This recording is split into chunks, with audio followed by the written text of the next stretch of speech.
All right, it's recording. Hey everyone. As we can see, I'm back in my grandmother's place this weekend. Got a new bathrobe. This shit is comfy. It's not as comfy as the blue one, but it's a nice one. Um, so in this video, I'm gonna be talking about. Uh, I'm just gonna read through an essay I just had to turn in. If you'll go back to my channel, the last few videos have been on this book, Nineveh by Henrietta Rose Innes. Um, in his whole willy in your mouth. Putting his whole what is it? Sticking his whole willy in your mouth, or you know the fucking sketch from like King Bach in like 2013 or some bullshit.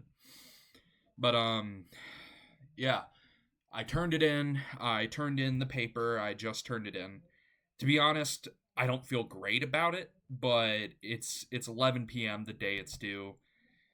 I could go back and fucking grind through for an hour, but I've got it into a state where it's like it's working. So I kind of just had to ship it.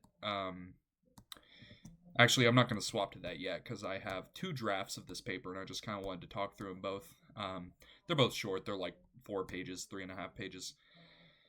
Um, so the main thing I've been struggling with in this class is this is the first like big boy professional English shit.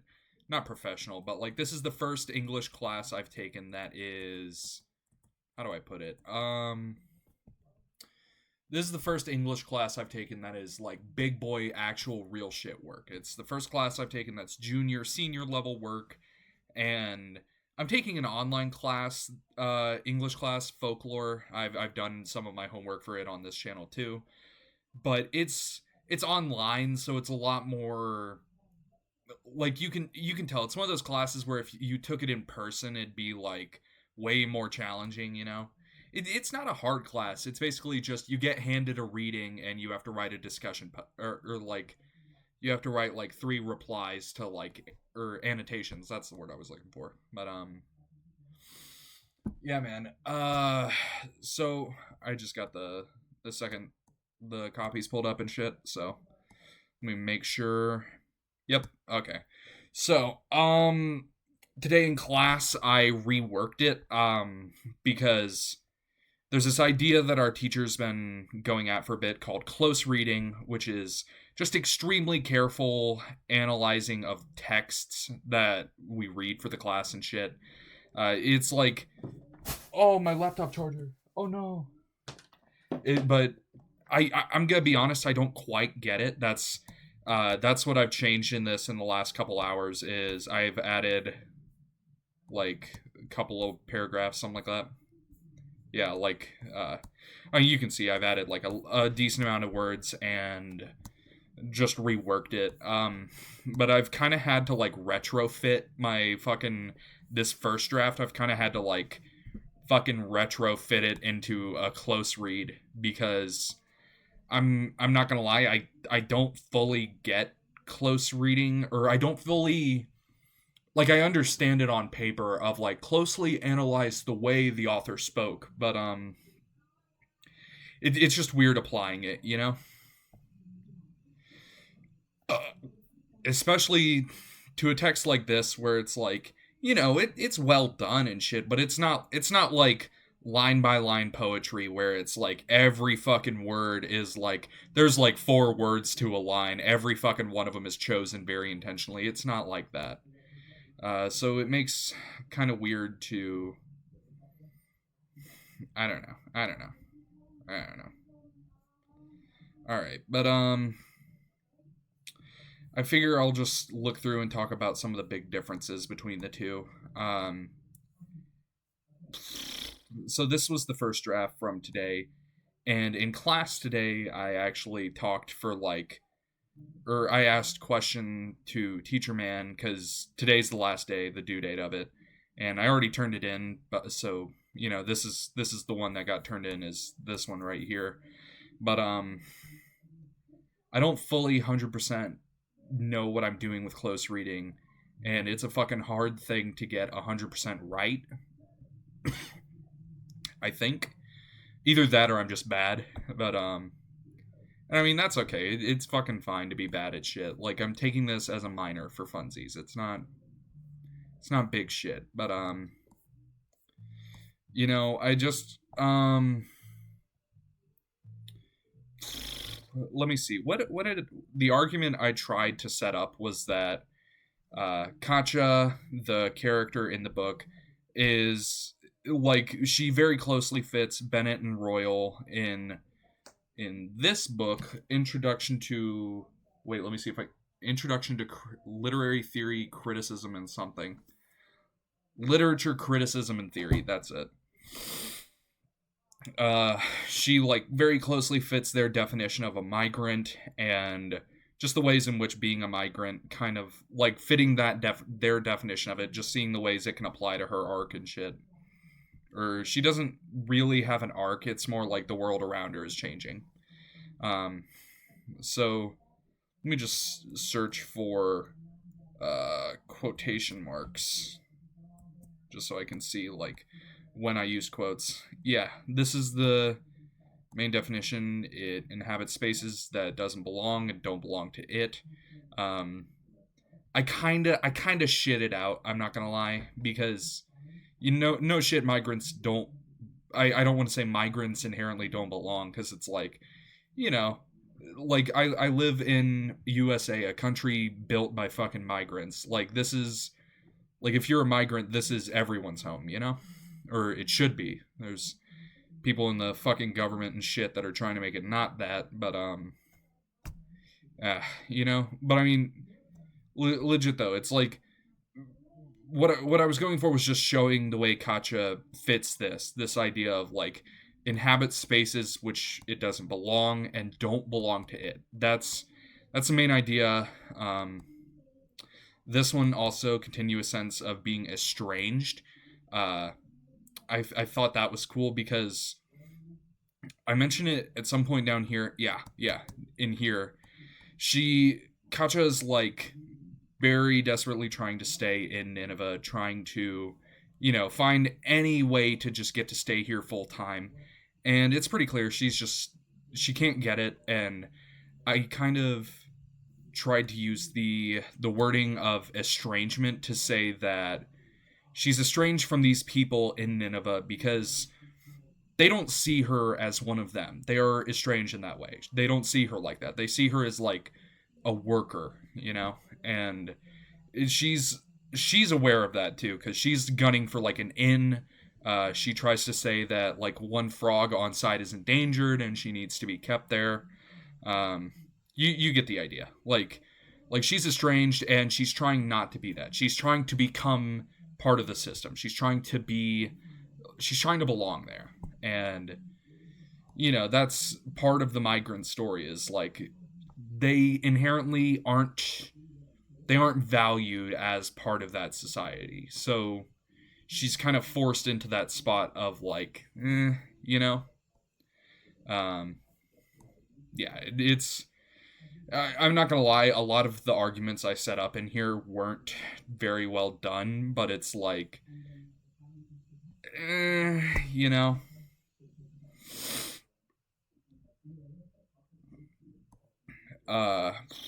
I also I used what's it called? Not I used apostrophes here instead of real quotes. I should have used quotes for that. I already turned it in, so it doesn't matter. But I mentioned earlier the quote from Bennett and Royal. I wasn't really sure what to do with this, because Bennett and Royal, they kind of just took a bunch of paragraphs from other people and then, like, put their take on it. Like, there are fucking thousands of citations in that book. Probably, I mean, there's, like, 5 to 10 a chapter, and there's, like, 40 chapters. So there's minimum a couple hundred citations in that fucking book. And, it's meant to be like a dictionary type of thing, or like it's called an introduction to, so it's meant to be like a showing you everything in the fields of it and shit. So it makes sense. It's just, like, fucking wacky. But I wasn't sure, because I was using the idea Bennett and Royal showed me but it's not their idea. It's from this lady, Jhumpa Lahiri. She wrote a book called In Other Words that was some shit about like her learning another language as a native Bengali speaker, I believe. And she like doesn't feel at home, so she learns Italian because she doesn't feel like she has a mother tongue. And the idea Bennett and Royal set up of like a migrant as not belonging, they're in an unfamiliar, strange place. I like. I wanted to specifically show this idea of not quite what Bennett and Royal showed, because saying that they don't belong, calling them a migrant inherently, it implies that there's a homeland, that there's a place they came from that they're getting away from. And I think Lahiri, getting more specifically into not just I have a homeland but I'm not there, but into I don't have a homeland. Nowhere is home. I think that's specifically fits Katja better, and that's a cool arc. Yeah, and I use that to kind of segue into Katja's house, because, you know, if she's gonna feel at home anywhere, it's gonna be her fucking apartment or house or whatever. And I talk about how she also doesn't really do well there. Her garage door like fucking attacks her, and the house is like cracking, and eventually she comes home and her family's like reorganized the whole fucking place. And I think it's fun to read that as the house is like almost like what's the name of the movie? Is it actually just Monster House? Is that it? Monster House. It reads like that, where it's like the house is fucking violently rejecting her. It's like trying to spit her out, shake her off like a mangy dog crawling on its back. But that's it's a cool idea. But it starts out small. It's like she cuts her door on the garage, which is like, you know, any homeowner could do that shit, but it's like it's annoying. And in the context of like all the shit that's to come and the migrant perspective, it's kind of like a little foreboding little fucker. Then there's a crack in the wall, and eventually it's like big enough that drywall's falling on her fucking head. She can talk to the homeless guy outside and her dad outside at one point. It's fucking cuckoo shit. But I kind of position her nephew and his girlfriend tried to reorganize the house, and I kind of position that as this is the very clear, you know, the house is trying to shake her off. This is the moment where it fucking flings her across the room. You know? I'm gonna pause and take a shit. I'll be back. Alright, I'm back. Hey everyone. I'm not gonna lie, I don't remember where I was at. I took a shit and then I watched YouTube shorts for like 20 minutes. Fucking real. I'm just gonna go. Yeah. I was talking about how the house rejects her, and it's like a big fuck you from the world, you know? Because, hang on, I've got like boogers in my fucking nose.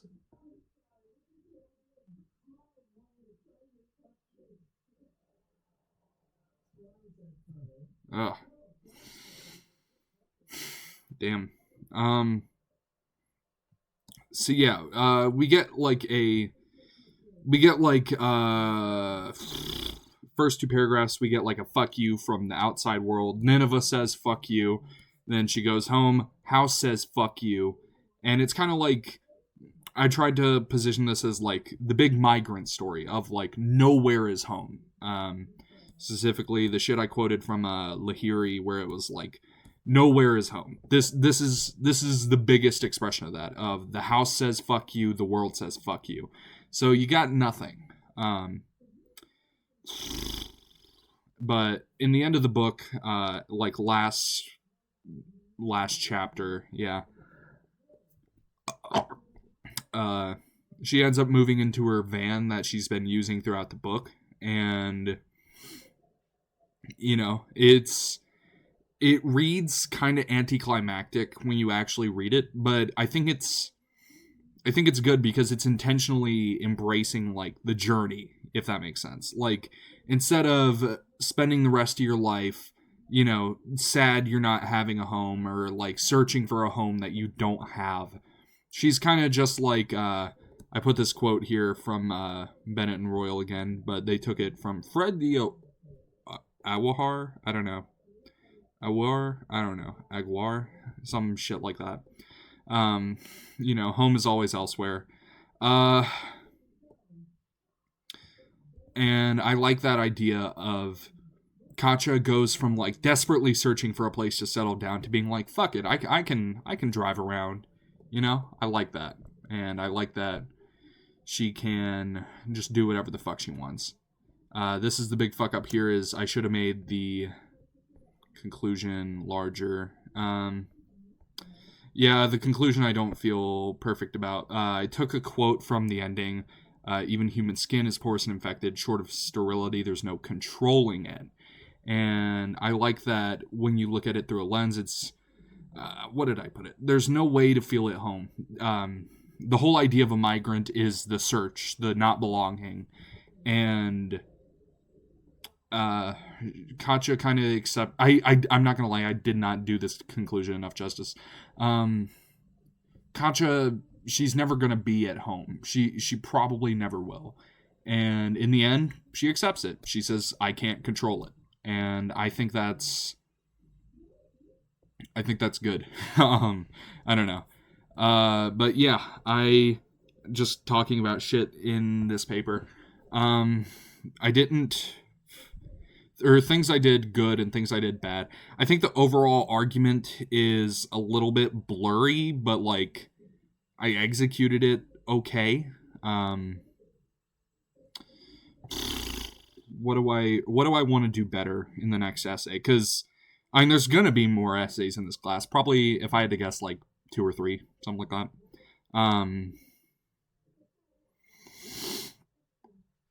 The next big thing for this class is the main struggle I had with this one was just close reading, because like the theory and perspective shit, like the critical lens, I got through that okay. I understood it and I was able to apply it decently, but close reading really fucked me. And I don't think it's that I can't do it. I think I waited too long to do the assignment. I didn't turn in a draft, by the way. This is effectively draft 1. I'm done. And I shouldn't have done that, because this is a class I care about too. I like it. I like going to it. I enjoy it. I enjoy learning about it. I enjoy being there and with other fucking fellow retard English people who like this shit. So I feel bad that I didn't give it what it needed, So, also, the title, A House is Not a Fucking... I stole that from Bluecoat / Luther Vandross / Kanye West. Oh, God, what is it? Is it Slow Jam? Some Marvin Gaye, some Luther Vandross, a little Anita, really gonna set this... Yeah, Slow Jams from fucking... College Dropout. It's a good album. I thought the title was funny from fucking Bluecoats and also Kanye and Luther. But what do I want to do better for the next assignment? This isn't the first draft. This is the real first draft, but like all of it was written in the span of like 2 days. So, because I started this essay at fucking 4 a.m. today, and then I worked on it until about a little bit past 6, then went to bed, woke up, kinda worked on it from 8 a.m. until about 9:30. Then got into class, asked teacher for advice on close reading because I didn't quite get it. Still don't 100% get it, but better. And I, You know what? I'm gonna give myself props. I went from barely understanding to like, I can kinda. So, you know, honestly, I think if I had fucking applied myself and had free time, because I've had a miserable fucking week in terms of free time. So, um, I think once shit cools down, it'll be better and it'll be good. Um, fuck me, But now, I guess to make sure this doesn't happen again for the next assignment, I'm going to look on Canvas and see when the next big assignments are. One main one that I am fucking terrified of is... Ooh. Let me find it. I can't remember the fucking name of it for the life of me. Hang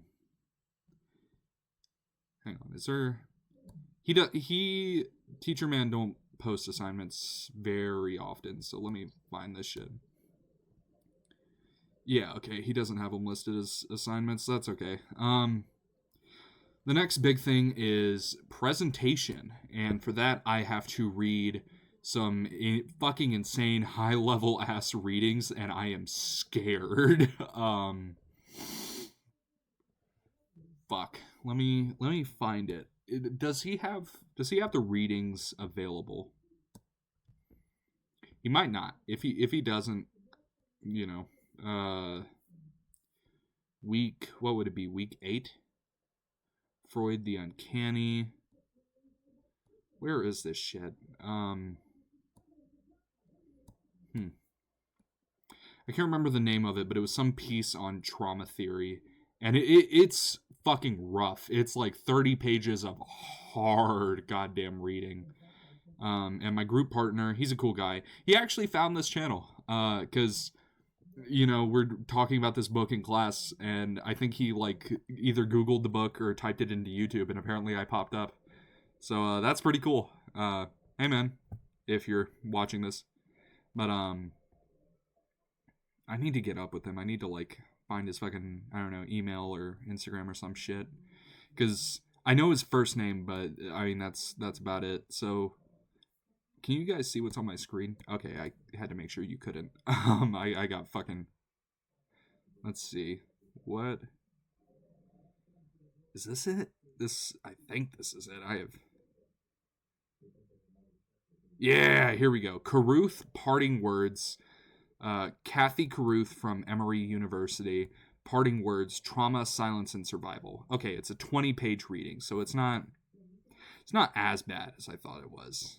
Let me download this shit as a PDF, just because it's like the shitty Canvas PDF viewer. Horizontal scrolling. Get all this shit set up. Okay, let's just take a look at it. I just opened Steam. God fucking damn it. Fuck! Fuck. Now I have to wait for Steam to start up and then close that shit. And then I'll set it to the right camera view. Dude, I forgot how fucking long it takes to log into this shit. Oh, wait. Steam store page. Let's see if Steam has anything for me today. Weekend deal. Void Train. Nope. Steam Horse Fest. Steel Ball Run reference. Wargaming. Fuck no. Quebec Game Celebration. What the fuck, man? I love Canada. Let's see. Do they have anything? Doesn't look like it.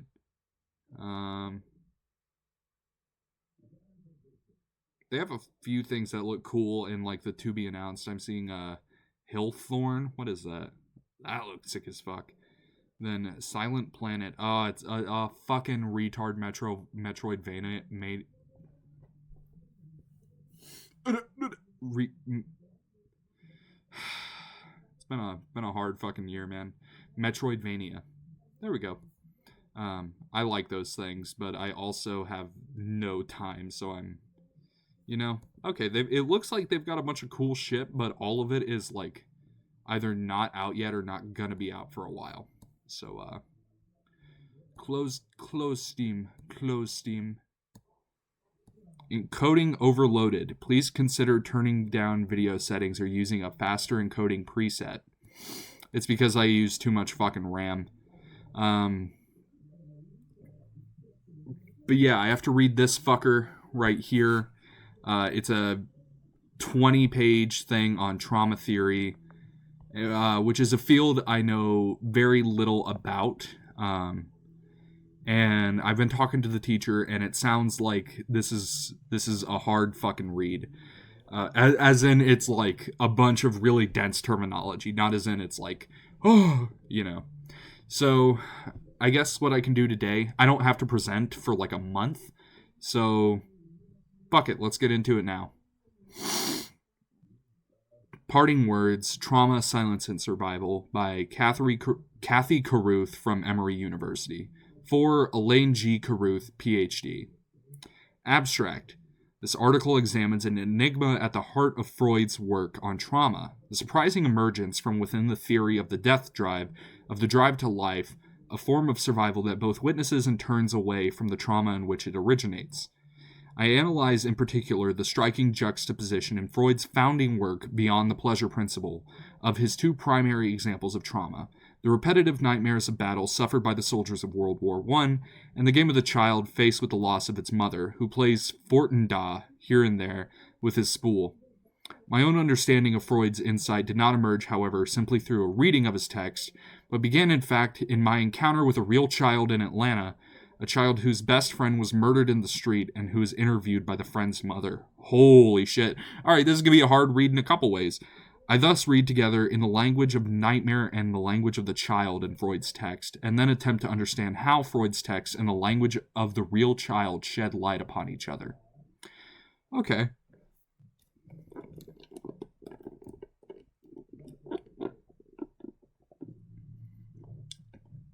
So it's just like a practical application kind of thing with Freud's trauma theory.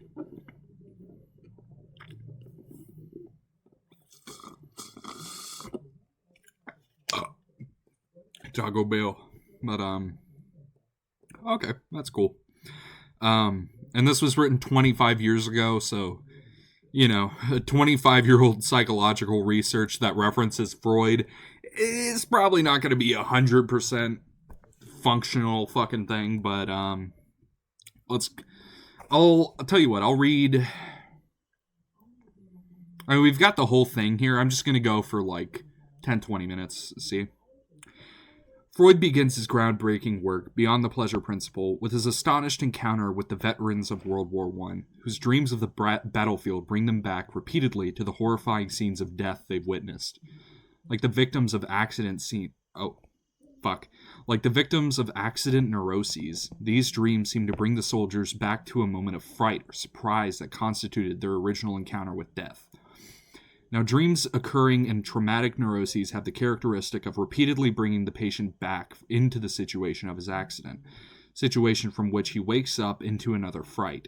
This astonishes people far too little. Okay.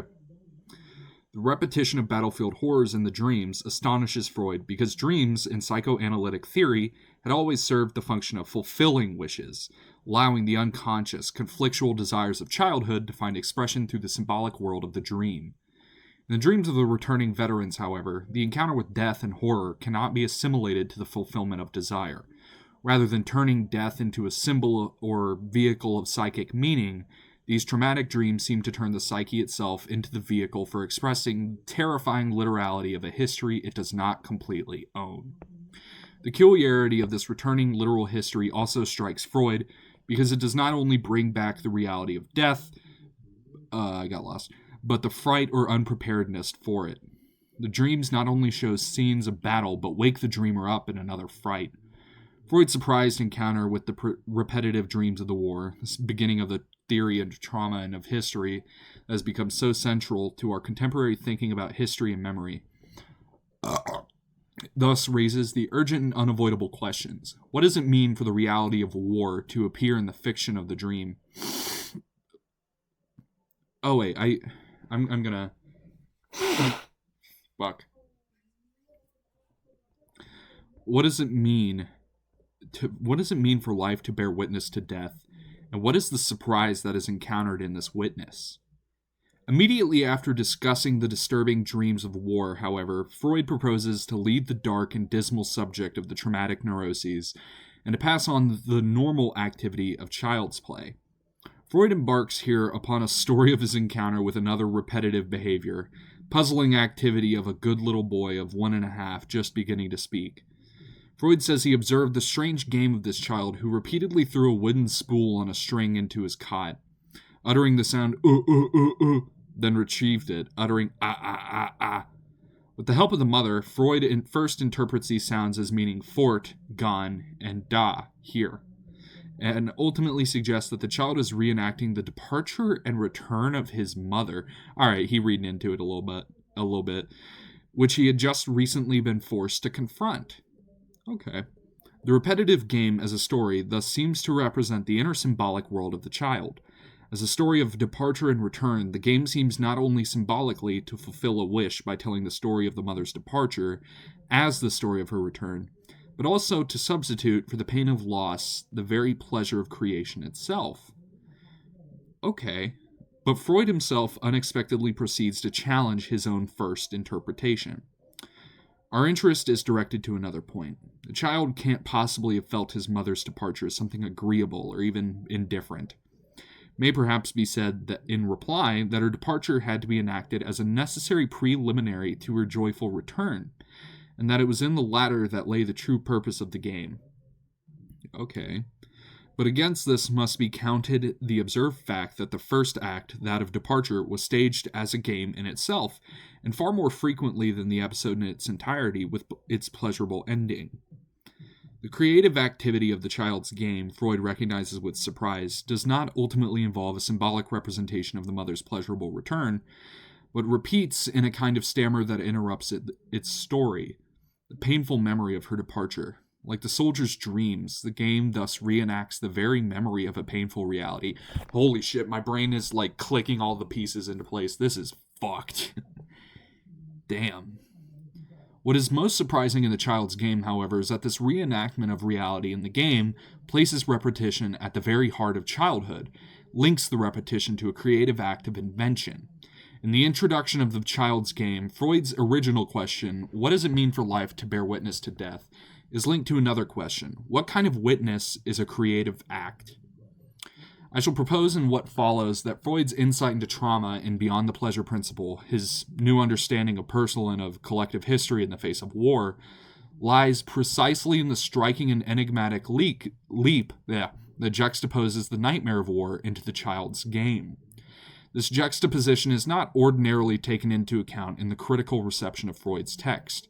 Study of trauma in contemporary fields tends to focus on a theory of history and memory derived ultimately from the example of the nightmare and the theory that grows out of it. Writing on the child's game is not part of the tradition of trauma theory, but it is crucial, I suggest, for understanding the insight of Freud. My own understanding of this insight did not emerge, however, simply through a reading of Freud's text, but began, in fact, in my encounter with a real child in Atlanta. Child whose best friend was murdered in the street and who was interviewed by the friend's mother. This is copy and pasted from the beginning.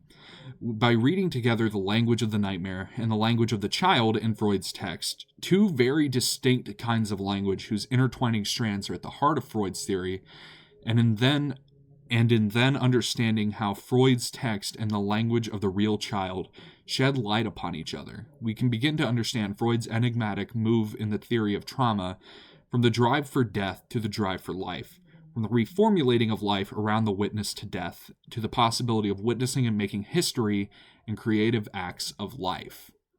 This shit gotta go hard. Okay, so Kathy Caruth is saying that, hey, Freud documented World War I vets having PTSD nightmares. He also documented little boy go ooh, because his mom's gone, and he's like, so Freud tries to make is Freud making the connection, or is she that like these are the same. Like, these are both, like, they described as childlike, but I think it's, if the adults are doing that, I think it's just apt to call it just human drive to, like, work through trauma by almost like fucking Spider-Man. I should have been more responsible in it, where it's like Uncle Ben getting murdered. No one could have predicted that shit. They couldn't have stopped it, or they could have stopped it, but like, you know what I mean? Of like, this is a really weird, how do I put it? It's like the thing your brain does. It's the fucking shower argument 3 weeks later. Think of a rebuttal thing. Like, it's that, but it's, or at least I'm reading it. It comes off like that. All right, what time is it? It's 11:30. I'll keep going. I'll read this section and then I'll stop. And then tomorrow I'll read the other. I think we're supposed to read half and then our partner in the assignment reads the other half. I don't really know, but I'm...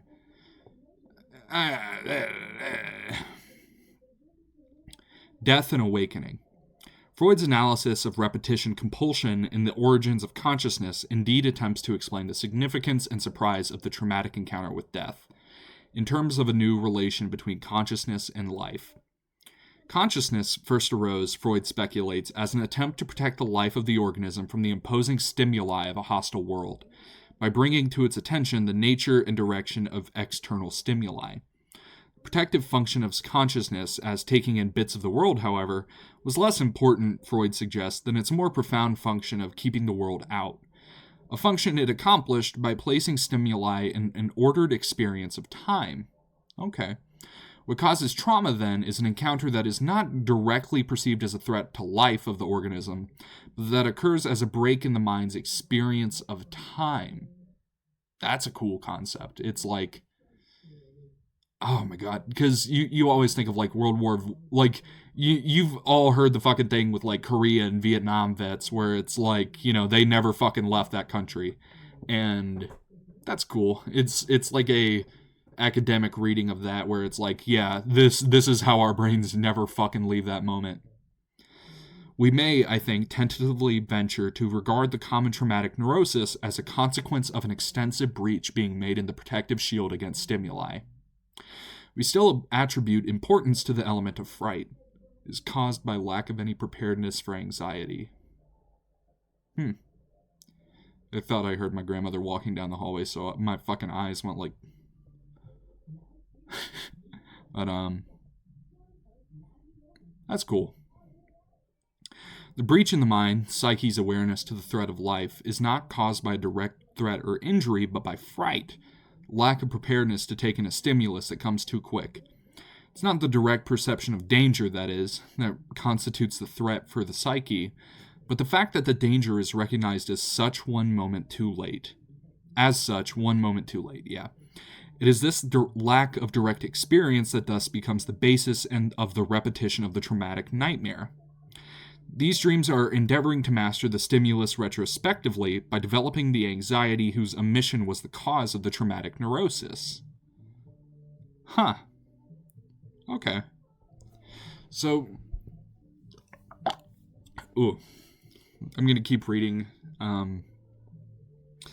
The return of the traumatic experience is not the direct witness of a threat to life, but rather the attempt to overcome the fact that it was not direct, to master what was never fully grasped in the first place. And since consciousness cannot bear witness to death, the life of the survivor becomes the repetition of the reality that consciousness can't grasp. In the traumatic encounter with death, life itself attempts to serve as the witness that consciousness cannot provide. Okay, that seems like a big thing right there. The repetition exemplified by the nightmare, indeed, does not only concern the repetition of the image in the dream, see Carruth, 96, but the repetition of waking from it. Did she just fucking cite herself? That's awesome. But the repetition of waking from it. Dreams occurring in traumatic neuroses have the characteristic of repeatedly bringing the patient back into the situation of his accident, situation from which he wakes up in another fright. Okay. If fright is the term by which Freud defines the traumatic effect of not having been prepared in time, then the trauma of the nightmare does not simply coexist in the experience within the dream, but in the experience of waking from it. It's the surprise of waking that repeats the unexpectedness of the trauma. And as such, the trauma is not only the repetition of the missed encounter with death, but the missed encounter with one's own survival. It's the incomprehensible act of surviving, of waking into life, that repeats and bears witness to what remains ungrasped within the encounter with death. Repetition of trauma, therefore, is not only an attempt or an imperative to know what cannot be grasped, that is repeated unconsciously in the survivor's life. It is also an imperative to live that still remains not fully understood. And it is this incomprehensible imperative to live that Freud ultimately places at the very origin of life, when he suggests that life itself began as the drive to death. That's a fucking bars right there. The attributes of life were at some time awoken in inanimate matter by the action of a force of whose nature we can form no conception. The tension which then arose in what had hitherto been an inanimate substance endeavored to cancel itself out. In this way, the first drive came into being, the drive to return to the inanimate state. Fuck. It's interesting. Life itself originates, Freud suggests here, as an awakening from death, for which there was no preparation. Life itself, that is an imperative to awaken, that precedes any understanding or consciousness and any possible desire or wish. The witness of survival itself, the awakening that constitutes life, lies not only in the incomprehensible repetition of the past, that is, but in the incomprehensibility of a future that is not yet owned. Freud's central question raised by the war nightmare, what does it mean for life to bear witness to death, thus ultimately leads to another, more urgent and enigmatic question. In what way is the experience of trauma also the experience of an imperative to live? What is the nature of a life that continues beyond trauma? Fuck. This is interesting. So if I'm reading this right, she's saying that the trauma is the fright. The trauma is death. Or the trauma is like... It brings you to death, and repeating it in your head is your brain's way of being like, how do we beat this? The bit that's like, how do we master that which what was never fully grasped? It's saying like, how can we beat death if we effectively just got like fucking jump scared in the face of it? That's a cool idea. Fuck. Yeah, okay. These sections are short, so I'll keep going. The child's game.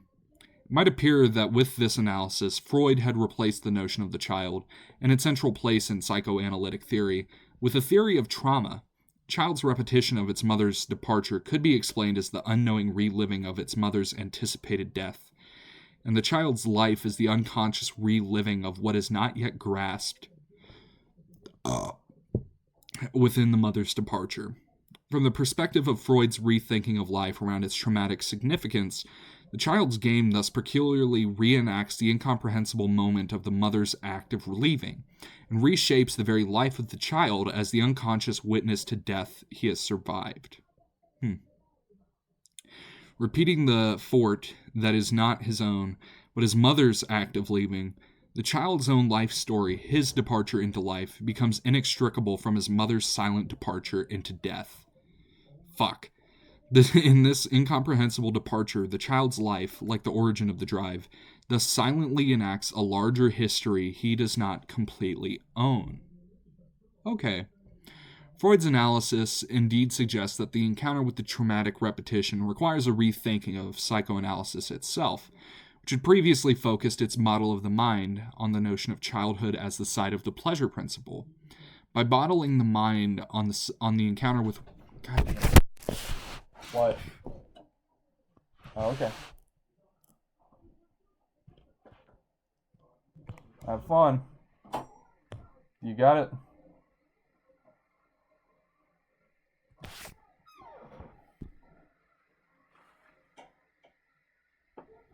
Yeah.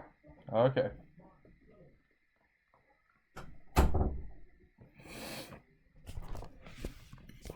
That was my grandmother. She walked in the door and, like, took a fucking t-shirt that's drying out and just fucking threw it at, like, set it on top of the tuba I have for some reason. No idea why. Let's see. Oh, probably because it's, like, in a spot where it gets caught closing the door. Yeah. I don't know why. Oh, my God. Where was I? Yeah. By modeling the mind on the encounter with war trauma, Freud thus appears to shift the center of the psychoanalytic thinking from the individual struggle with internal Oedipal conflicts of childhood to the external, collective activities of history, and to make of childhood itself a reflection of a more obscure, painful encounter. Thus, Robert J. Lifton writes that the reversal of adult and child trauma as a model for the human mind was at the center of Beyond the Pleasure Principle, and produced the image model of the human being as a perpetual survivor. Oh, this is cool. The questions raised by war trauma concerning the nature of life thus require a new model for psychoanalytic thinking, and in particular for the relation between psychoanalysis and history. So, if I'm reading this right, they're asserting life as like a continued kind of... How do I put it? It's like a never-ending loop of horrible shit. But... Fuck, this is interesting. Yeah, I'm not 100% sure what to make of all this, but this is cool.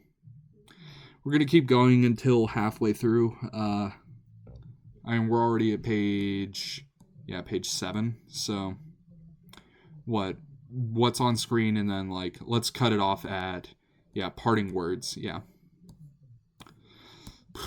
Beginning again. Yet the game of the child's playing fort and da here and there with his spool that seems to become not less but more enigmatic when it is understood in relation to traumatic repetition. The child's reenactment of his mother's departure remains ultimately her loss and her death. The game remains still an act of creation that, unlike the dream of the war veterans, doesn't simply compulsively repeat a history it doesn't own, but creates in its repetition something new. This very movement from the example of traumatic repetition in the war nightmare to the example of the child will, moreover, reappear surprisingly in Freud's text. And, well, I mean, not surprisingly, that's what he's fucking studying. And will reappear precisely at the moment that Freud has explained the notion of trauma in the very origins of life. For shortly after introducing the origin of life as an awakening out of death, Freud pauses abruptly and starts again. But let us pause for a moment and reflect. It can't be so. The sexual instincts... Okay. I didn't say it earlier when he mentioned the Oedipal shit, but, like, please don't get freaked out, Freud, please. The sexual instincts, to which the theory of the neuroses gives quite a special place, appear under a very different aspect. The whole path of development to natural death is not trodden by all the elementary entities which compose the complicated body of one of the higher organisms. Some of them, the germ cells, probably retain the original structure of living matter, and after a certain time separate themselves from the organism as a whole.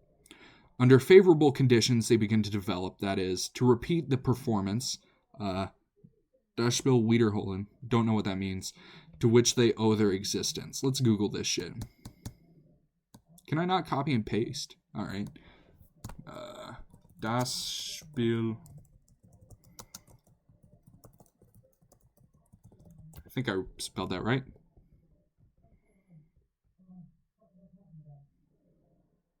Replay the game. I think... Okay. To which they owe their existence. And in the end, once again, one portion of their substance pursues its development to a finish, while another portion harks back once again as a fresh residual germ to the beginning of the process of development. They are the true life drives. This is an interesting idea. The origin of life as the death drive, as the beginning of the repetition compulsion, and as an awakening, is itself repeated, Freud audaciously suggests, and is repeated, moreover, precisely in the form of a game. Spiel. After disappearing for most of his text since his original introduction of the child, and disappearing in particular from the theory of trauma, which is governed entirely by the language of consciousness and awakening, the language of the game reappears, and reappears to describe a different form of repetition, a repeating of the origin of life in another kind of beginning. This repetition brings back, moreover, for the very first time, the explicit language of the child's game, the language Freud uses at the moment he recognizes the game as a game of departure. Fuck, this is cool. But against this must be counted the observed fact that the first act, that of departure, was staged as a game in itself, and far more frequently than the episode in its entirety, with its pleasurable ending, and then a bunch of shit in German.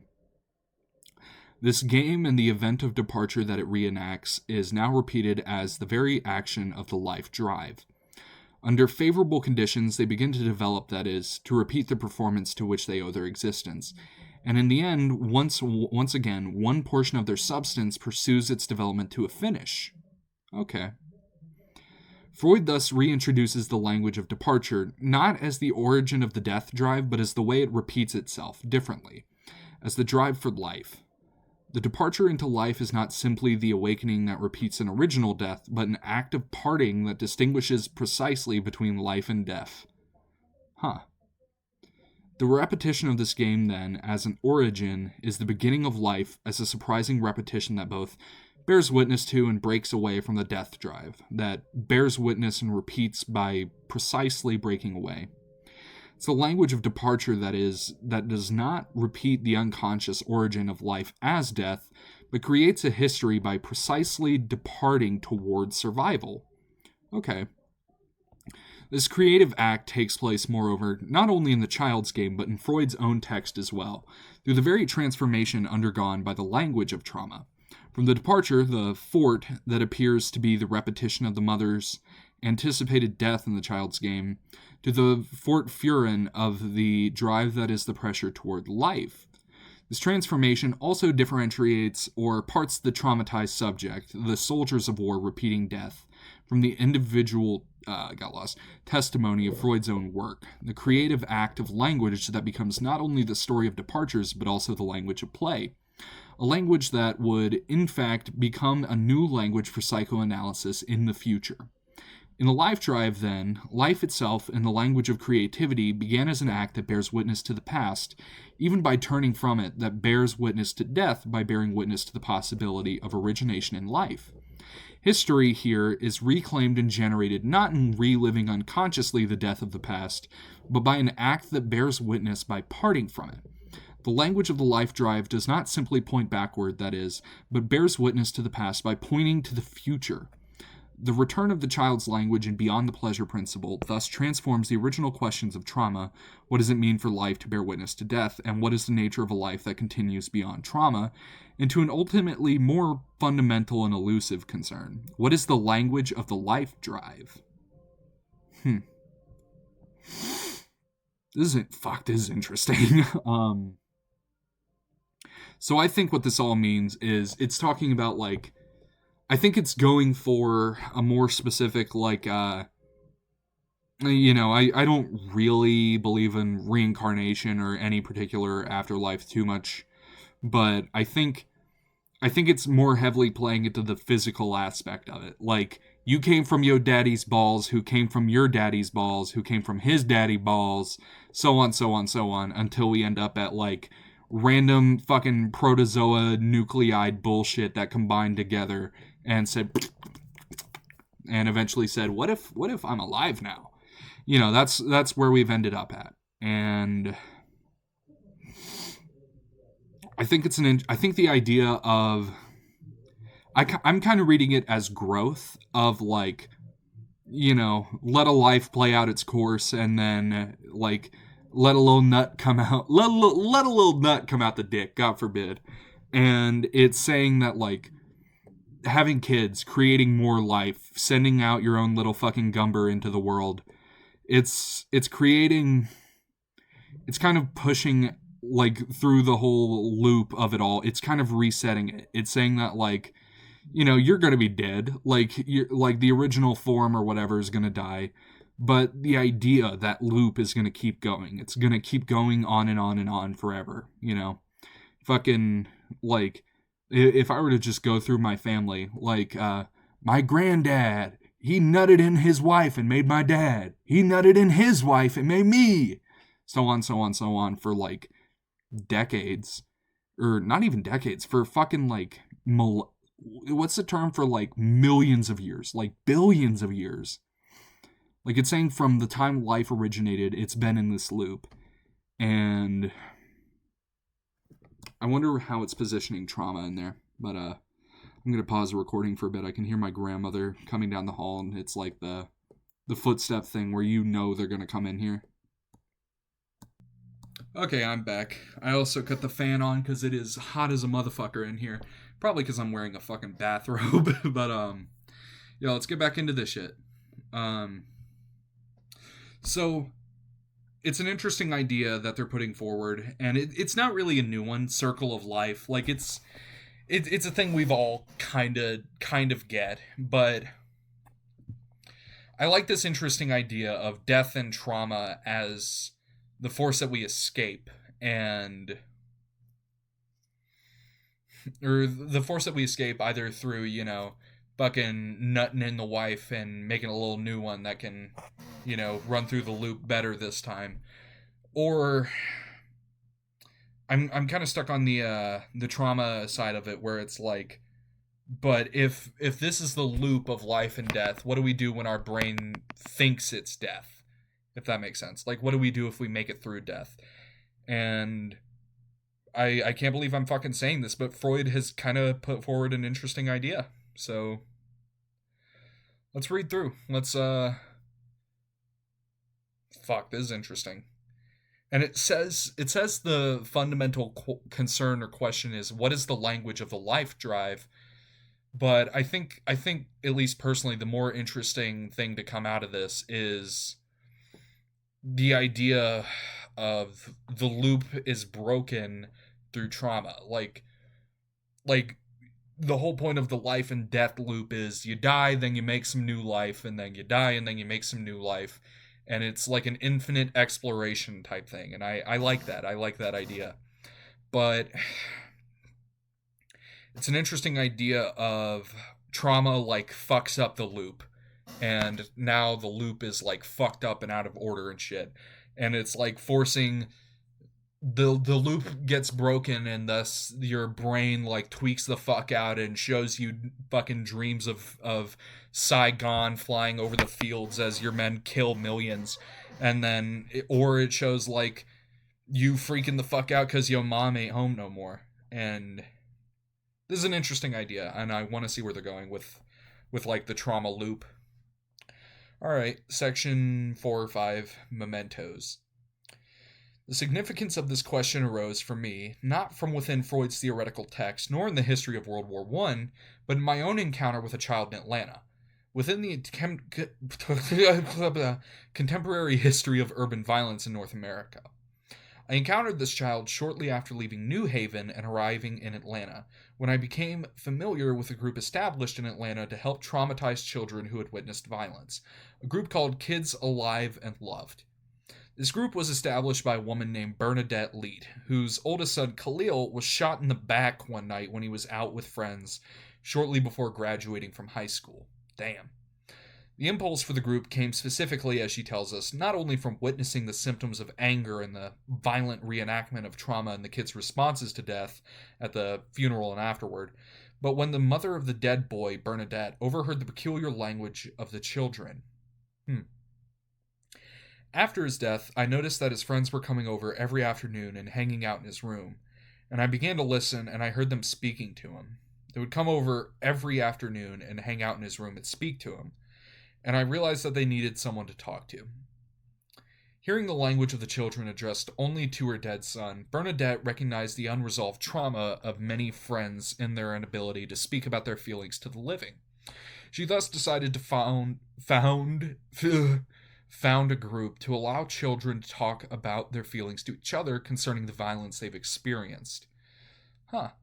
In weekly Wednesday night meetings and through videotaped interviews, she has made for the kids, or she has made for the kids alive and loved. Oral history archive. Did I skip a line? I thought the sentence was weird. I think I just skipped a line. Let me reread that shit. Oh yeah. In weekly Wednesday night meetings and through videotaped interviews, she has made for the Kids Alive and Loved Oral History Archive, giving the group the name Kids Alive and Loved, whose initials KAL reproduce the initials of her child, Khalil Asim Leet. Bernadette hoped to make the group not only a way of both helping the living children to get over their trauma by talking about Khalil as well as other murders they'd experienced, but also of providing a kind of living memorial to her dead son through the living children's words and lives. The complexity of this process was most movingly portrayed for me, however, through the words of a single child in the recorded interview of Bernadette with Gregory, Khalil's best friend. Gregory was 17 at the time of his friend's death. He received a call from Khalil that morning to go out that evening, but argued about being called so early, and then wasn't home when he was called again. Gregory speaks through the interview in a language that tries to convey the difficulty of grasping Khalil's death. When asked to say something about Khalil's life, he answered, "He lived for everything, he died for nothing." God damn. This inability to grasp the meaning of his friend's death. Okay. I don't like that line of you don't get the meaning of your friend's death. Like death, like it can be meaningless. Like sometimes people just get shot in the back for nothing. It's, I like the theory side of it where they're like, oh, look at, this is unresolved cycle and it's like that. But saying it has meaning, I mean, a kid got fucking murdered and you're writing a paper. I don't know, that line kind of fucking pissed me off. Resonates in his own difficulty in extricating a description of Khalil's life from his own survival of Khalil's death. Khalil? Yeah. Bernadette. What do you want people to know about his life? Gregory. He had a good heart. Bernadette. Why would you ask what is the experience of Khalil's death feel like? Imagine asking a fucking traumatized child, so how does it feel that your best friend got shot in the fucking back? Like, what the fuck is wrong with these people? Gregory, it's like when somebody is actually pulling your heart out, or just repeatedly stabbing it.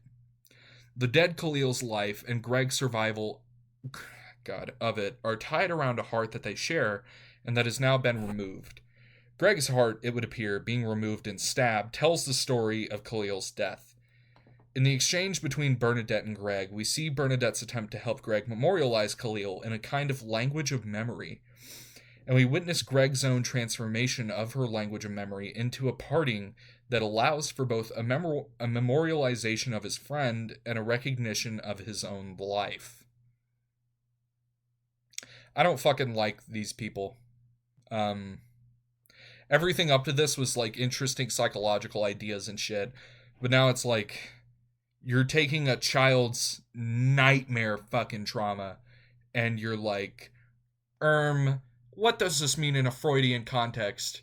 And it's like, fuck you, a child is dead, like I don't know. I'm not saying it's bad to search for information when you can or whatever, but like interviewing the best friend of a boy who died and then being like, frankly, Gregory said he dropped fucking heat. He said he died for nothing. And I don't know. The line, the inability to grasp the meaning, like that pissed me off. Grasp the meaning. Like a kid, like a man getting shot in the back for nothing.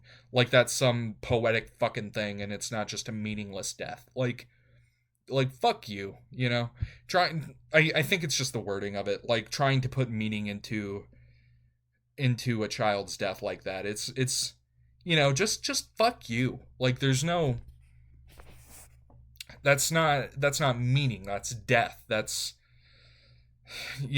call it meaning or whatever, but it's like a child died for nothing, and you're like, what does this mean in a Freudian psychological context? And it's like, shut the fuck up. I don't know. I don't mind the questioning of what does this mean in that context, but to go to a boy so close to that and to just push it like it's it's fucking vile. Yeah, I'm not gonna lie, that soured me on this whole thing. And just scanning through, it looks like there's gonna be more interviews with Gregory. Yeah, okay. Wait, the last like there. Okay, so this whole thing, it looks like, is 18, 20 pages of actual words. I just heard a weird fucking noise. I don't know what it was though. Let's see. What page are we on? Okay, it starts on page 7, then it goes up until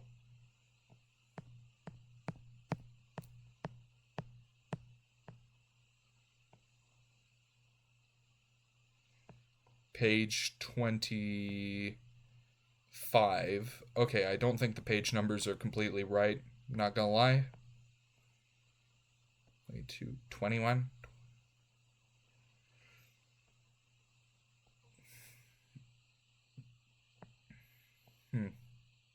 Okay, so there's like 8, 10 pages left.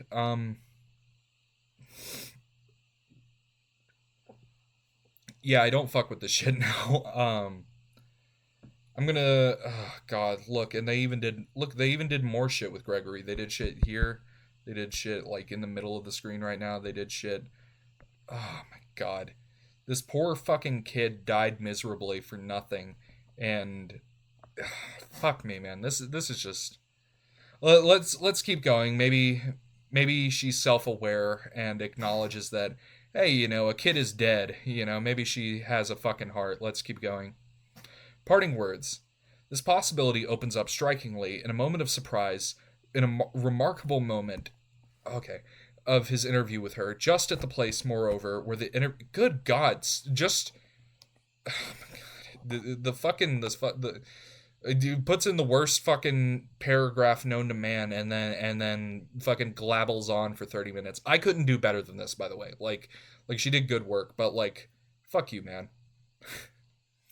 Uh, when the interview turns to the topic of memorialization, Bernadette has been asking about Gregory's feelings concerning Khalil's death, and the interview has become very somber and at times filled with sorrow.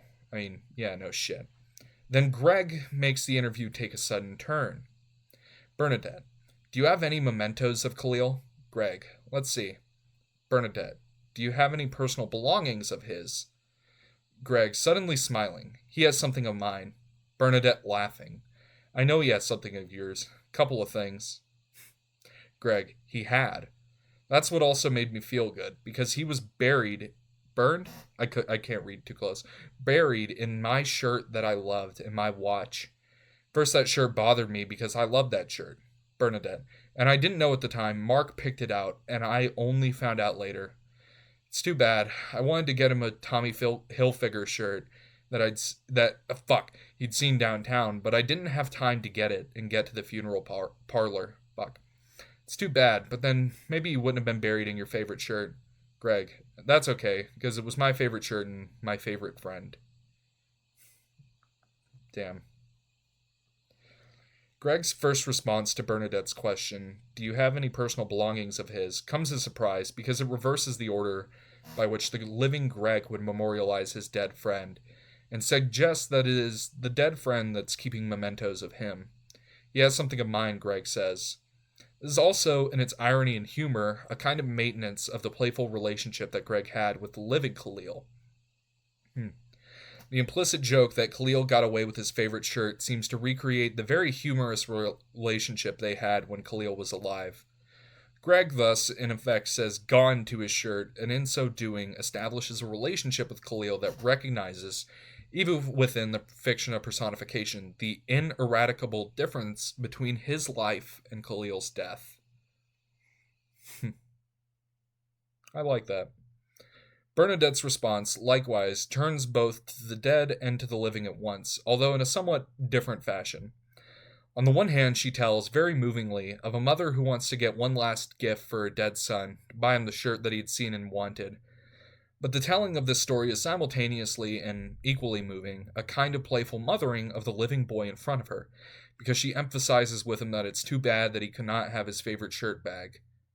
To Gregory's fort, or gone, Bernadette thus says, in effect, da, or here, and in this way makes her act of mothering the living boy a continuation of her mothering the dead dead one, and makes of Greg the living memory of the dead Khalil. Okay, I get what they're going for. Okay.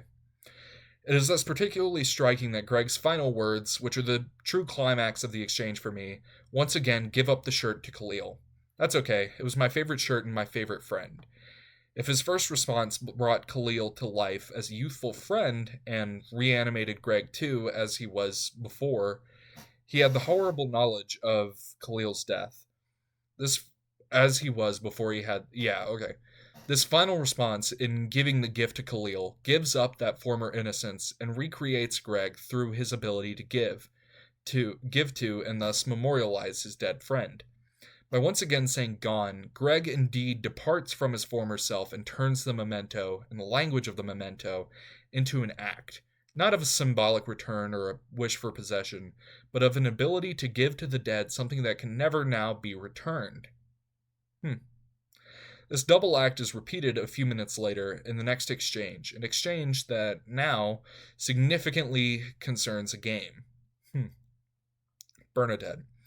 So it made you feel good that your favorite friend was buried in your favorite shirt and your watch. Greg, smiling again.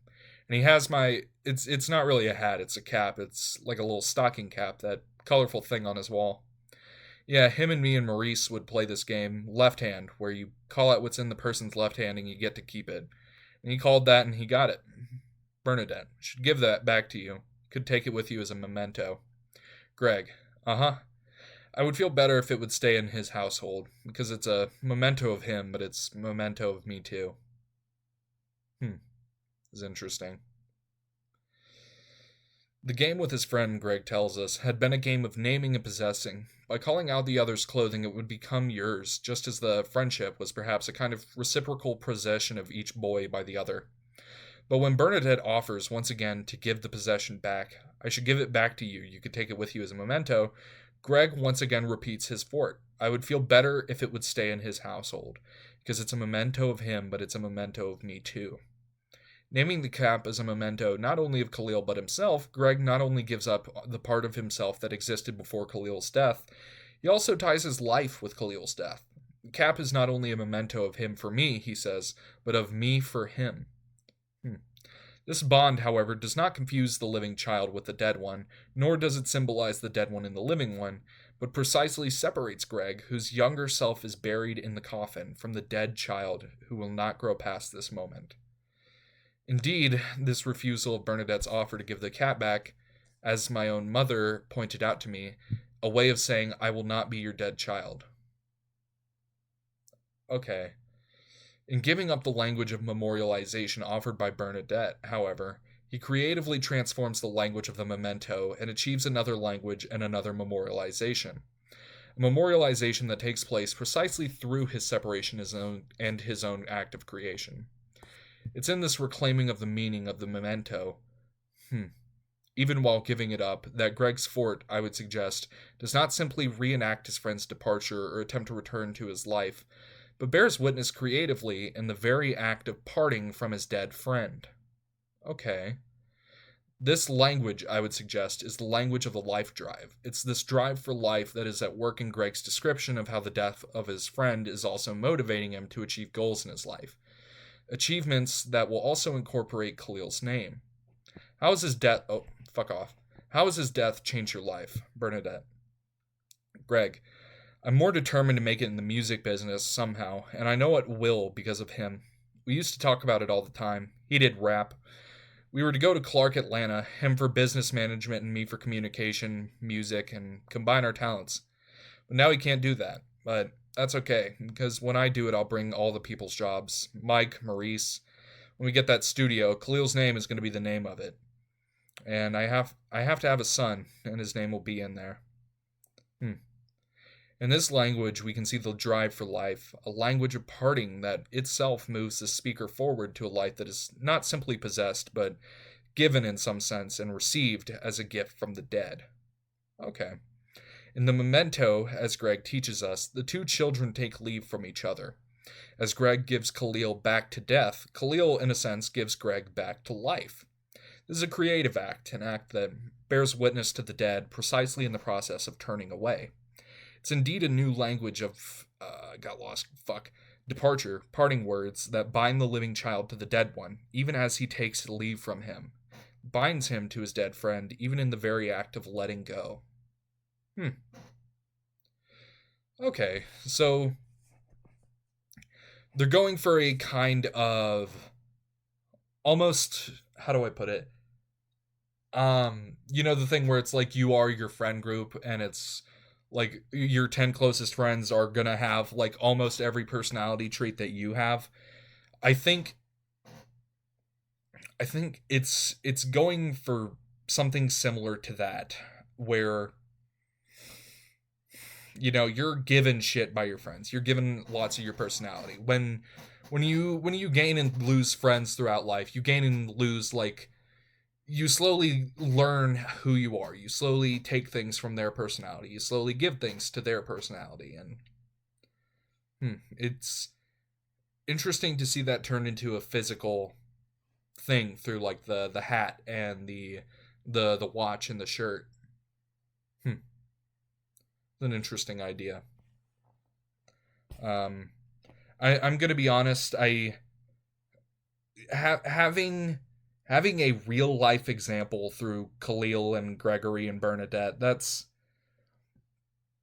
it makes it more credible, but I think this should have stayed theoretical, because making it into a real thing makes it a lot, I don't know, it's a fucking fine line to toe of making a scientific paper and disrespecting a dead child for the sake of a fucking paper. It's a very fine line to toe of, like, respecting the kid while also respecting the memory, respecting this and that, and it's a dead kid. And I think that first down here where it's like, oh, this has meaning, it's, I think you can apply it in a way that gives meaning. Like, you can apply what happened to Khalil. You can take that and use it to show, meaning in life. But it's not, the death isn't what gave it meaning. It's the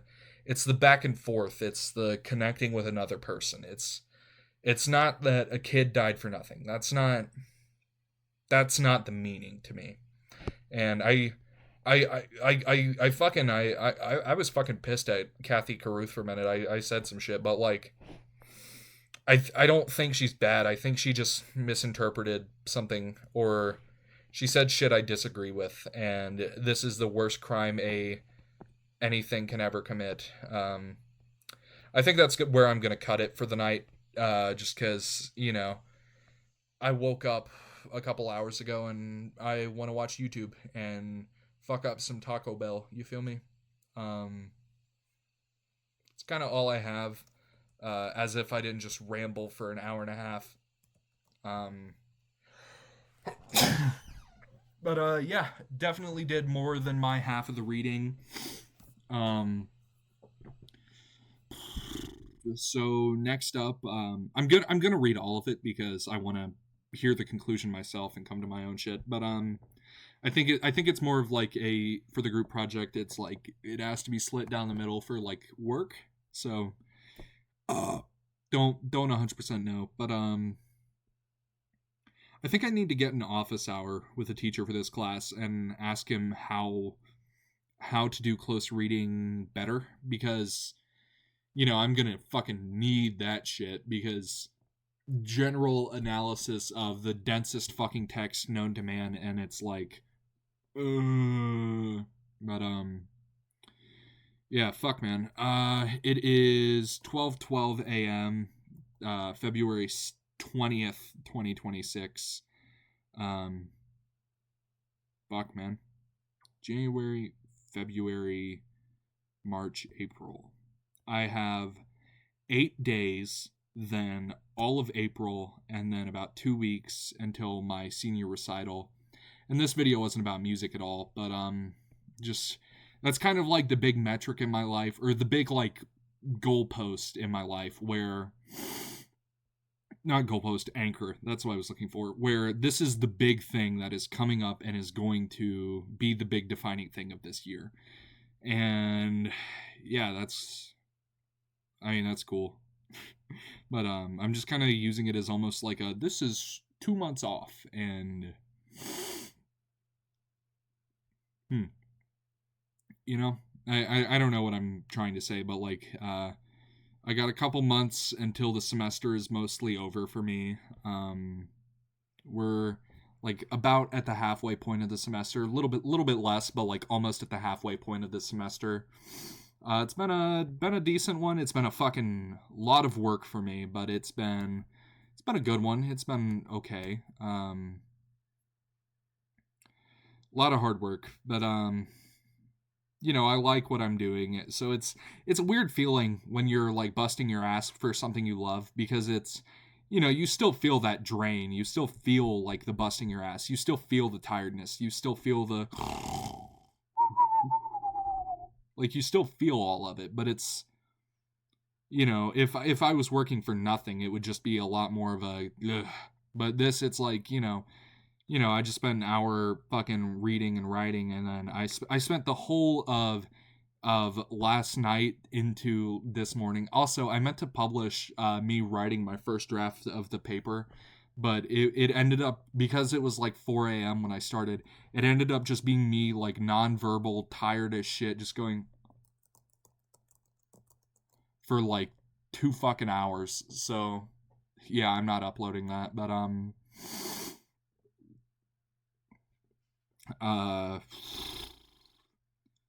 yeah, I think the paper, to go back to it, I think the paper could have been better. Pretty much every part of it needs to get better. The only thing that felt super bad was close reading. Everything else, it's like, just bring it up a notch, you know?